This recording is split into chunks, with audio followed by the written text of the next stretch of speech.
공을 치는데 공이 날아가는 게 보이더라고. 그래서 내 눈이 확실히 좋아졌구나. 네. 그래서 안경을 벗고서 피니스를 했지. 자, 우리 유 교수님께서 가정의학 시각에서도 좀 분석을 해주시기 바랍니다. 굉장히 신기합니다. 굉장히 신기합니다. 의사 선생님이 신기하다는 것들이 이게 공적들입니다. 이번에는 발끝치기로 시력이 개선이 된다는 거를 들어보신 적이 없으신가요? 저도 열심히 지금 하고 있습니다. 잘 교육을 하고 진짜 장준모 선생님께 여쭤보고 싶어요. 네. 그리고 장준모 선생님 같은 경우는 전에 혹시 당뇨가 있으셨는지, 아니면 녹내장을 진단받으신 적이 있는지, 아니면 안과 전문의 선생님한테 진료를 최근 5년간 받으신 적이 있는지 좀 궁금합니다. 다른 건 하나도 없었어요. 없었는데 그 안경을 껴서 더 나빠지거나 더 좋아진 것도 없고, 다만 당뇨는 나중에 알았어. 눈 좋아진 다음에 알았다고요. 당뇨기가 좀 있다고 그러더라고요. 그러면 제 입장에서는 이런 이론을 가질 수가 있어요. 두 가지가 있는데, 우리가 수정체가 있지 않습니까? 근데 수정체를 쥐고 있는 근육이 있는데 그 근육도 우리 몸하고 똑같습니다. 나이가 들면서 근육이 퇴화되는데 혈액순환이 진동되면서 근육이 강화되고 수정체를 잡아당겨주거나 이완시켜주는 근육이 좋아지면서 시력이 좋아졌다는 가설이 첫 번째고요. 두 번째는 당뇨병성 망막변증, 즉 당뇨로 인해서 필요 없는 혈관이 자라나게 돼서 눈이 뿌옇게 잘 안 보이는 경우가 있는데, 그것이 당뇨가 조절이 잘 되고 운동으로 인해서 혈액순환이 개선되면서 혈관이 자라나는 것을 막게 돼서 시력이 개선됐다. 두 가지 이론으로 제가 생각할 수 있겠습니다. 장준봉 선생님, 이 발치기로 눈이 좋아지셨다고 하는데 눈 말고 또 다른 데 좋아진 그런 부분이 있습니까? 뭐 많습니다. 어디가? 우선 다리가 좋아졌잖아요. 네.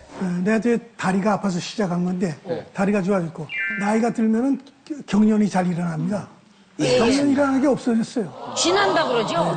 가끔 쥐가 잘 나는데. 그러니까 이거 하니까 없어지더라고요. 발끝치기 덕분에 다리에 힘이 붙기 시작했고 생활에도 큰 활력이 생겨났다는 발끝치기 전도사 장준봉 씨. 80 가까운 나이가 무색할 정도로 테니스 코트에서도 펄펄 날아다닌다. 옛날에는 하고 나면 뻐근해가지고 잘 못 걸었지. 발끝 붙이기를 한 몇 개월 하고 나니까 그런 게 없어. 지금 뭐 오늘 뛰어도 내일 끄떡 없어. 내일 다 등산해도 아무 문제 없어. 발끝치기로 건강을 되찾은 이후 사람들이 모인 곳이면 꼭 발끝치기를 전한다는 장준봉 씨. 많이 할수록 좋아. 부작용 있다는 말을 못 들어봤어. 그러니까 그게 얼마야? 요새는 이제 완전히 안경을 벗었고, 나는 안경을 끼면서 땀을 닦고 주체를 하려니까 상당히 힘들고. 발끝치기의 효과는 이뿐만이 아니었다. 발끝치기 이후 걷는 게 힘든 게 아니라 즐거워졌다는 장준봉 씨. 다리에 근력이 생기면서 가까운 거리는 걸어 다니게 됐고, 78세란 나이가 무색하게 지하철 계단도 척척. 걷는 모습만 본다면 20대 못지않은 속도를 자랑한다. 운동하기 위한 거예요, 운동하기 위해서. 평소 때 뭐 일부러도 운동하는데 얼마나 좋아. 전혀 힘들고 못하지. 젊음을 되찾아준 건강 비법 발끝치기. 더 많은 사람들에게 발끝치기의 효과를 알리고 싶다는 장준봉 씨. 하도 와서 이거 나 혼자서 하기엔 좀 아깝잖아. 이거는 상당히 쉽고 돈 안 들어. 이거는 노력과 정성만 있으면 할 수 있다, 이게. 이런 건강법이 어딨어. 테니스장에서 같이 운동하시는 분들끼리도 앉아서 이렇게 이제 하시고, 뭐 언제 어디서나 그야말로 공짜로. 그러면 무릎이 아프셔서 운동 못 하시는 나이가 연로하신 우리 그 노인분들한테는 이렇게 하면 굉장히 운동이 되죠, 선생님? 일단은 여성분들은 골다공증을 걱정하시거든요. 네. 사실 무릎 관절에 문제가 있는 분들은 집에서 자전거 타기를 하거나 수영 등을 하는 게 좋은데 그런 경우에는 골다공증인 경우는 도움이 안 되는 경우가 있어요. 근데 그것조차 못 가시는 분 있죠? 맞습니다. 바로 우리 엄마. 저희 어머니 같은 분들. 무릎 위에 덩어리가 2개 더 계신 분도 있잖아요. 우리 엄마도. 운동 하나도 안 하거든요. 근데 이런 분들이 그냥 집에서 가볍게 처음에는 가볍게 시작하면서 다리 근육을 강화시켜주고, 이런 경우는 무릎 관절에 부담이 없잖아요. 그러면서 종아리하고 장대에 근육이 오르면서 장 선생님처럼 빨리 걷기가 되면은 전신 운동이 되면서 심혈관계에도 도움이 되는 그런 운동이라고 생각됩니다. 그러면 선생님 혈액순환 많이 나와서 그런데 이제 나이가 먹으니까 어깨가 뻑뻑해지다가 여기 팔도 저리고 다리도 저리고 그런 게 이게 다 혈액순환하고 문제가 있는 겁니까? 일단은 우리는 근막 동통 증후이라고 양의 쪽에서 얘기하는 부분인데, 네. 근육이 일반적으로 뭉쳐있는 부분도 있고 또 혈액순환에 관련된 부분이 있습니다. 지속적으로 근육을 풀어줘서 현행을 유지한다면 근육이 풀리면서 이렇게 몸이 결린다? 이렇게 좋아질 수도 있겠죠. 교수님, 한방에서도 얘기합니다. 네, 방금 말씀하셨지만 모든 질환의 베이스에는 혈행장애가 깔려있다고 보시면 돼요. 그래요? 그 한방 이론 중에서 불통즉 통이라는 말이 있어요. 무슨 얘기냐면 앞에는 통은 통할 통자예요. 우리가 소통한다 할 때 통하지 않으면 뒤에는 통자는 아플 통자예요.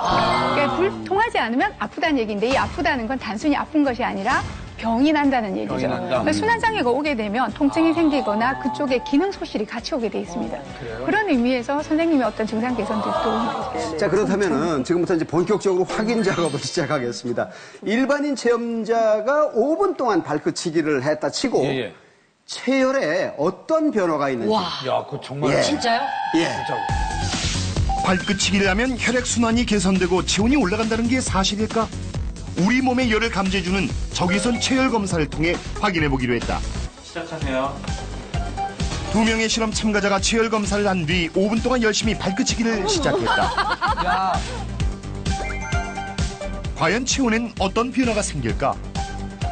3, 2, 1, 네, 됐습니다.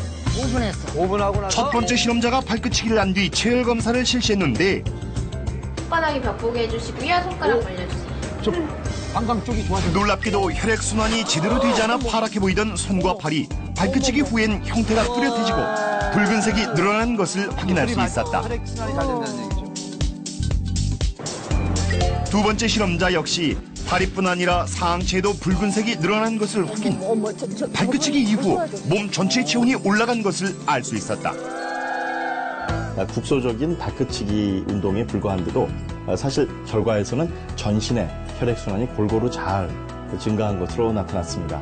아니, 몇십 년 한 것도 아니고. 5분 했는데. 딱 5분 했는데 이렇게 5분. 달라지는 건. 5분 동안의 발끝치기로 몸 전체의 체온이 오른다. 야. 그냥 그게 힘들어서 오른 거 아니에요? 그러니까. 우리 장진봉 선생님 지금 근데 그 5분 힘들잖아. 한 거 보더니 아유, 가스로운 듯이 보고 계세요. 그러니까 8년 동안을 하셔서 시력이 회복이 됐다는 게 조금씩 이해가 되기 시작합니다. 그러게요. 단 5분 만에 저런 변화가 있다는 걸 보면 5분이면 5, 600번 합니다. 500번. 계속 치니까. 1분이면 100번 이상 하거든요. 예, 예. 네, 100번 내지 120번 하거든요. 네. 그러니까 저런 현상이 나오죠.